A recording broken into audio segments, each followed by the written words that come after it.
Pronti? 1, 2, 3. È buono il segnale con Zarina d'Amore che cerca di conservare la testa contro Uragano Nero che attacca sulla piegata.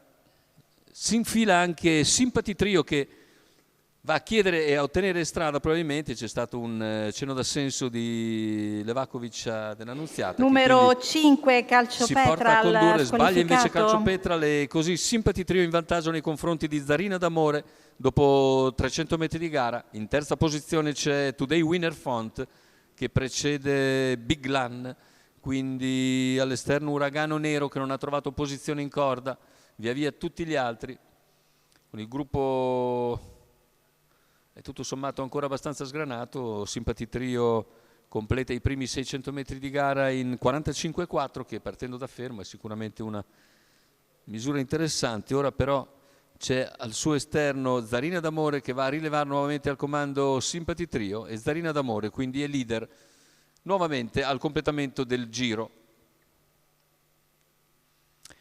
1-1 appena abbondante per gli 800 metri, risale Uragano Nero con molta gradualità e si trascina Big Lan e America Spritz, scusate.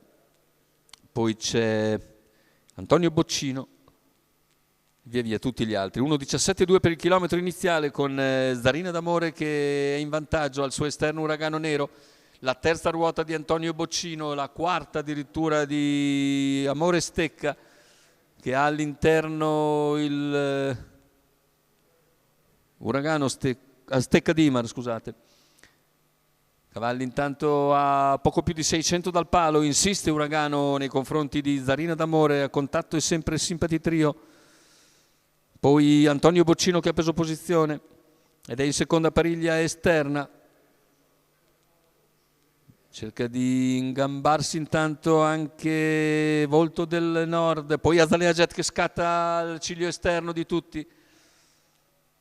Azalea Jet viene con piglio superiore sulla curva conclusiva, ultimi 250 metri di gara.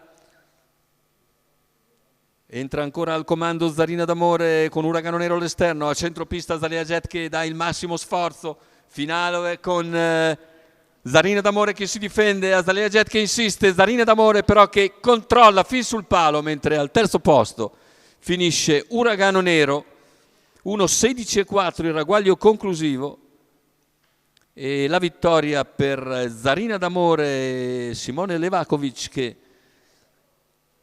conquista il comando, concede strada a Sympathy Trio, la riprende dopo 700 metri di gara e poi controlla tutti i tentativi di Azalea Jet che comunque dall'ultima posizione finisce fortissimo ed è seconda, mentre per la lotta per il terzo posto premia ancora Uragano Nero nei confronti probabilmente di Sympathy Trio e forse di Today Winner Font che all'interno dovrebbe aver avuto ragione di Kamchak SM. Andiamo a rivedere le battute finali per stabilire tutti gli ordini d'arrivo. Dovrebbe essere sì, come ha messo già fuori la nostra regia, 1, 12, 4, 3, 6, questo almeno ufficiosamente l'ordine d'arrivo del TQQ dall'Arcoveggio di Bologna con il successo di Zarina d'Amore e Simone Levakovic, Andrea Scatolini al training per il signor Sandro Gori. Aspettate naturalmente l'ufficializzazione dell'ordine d'arrivo.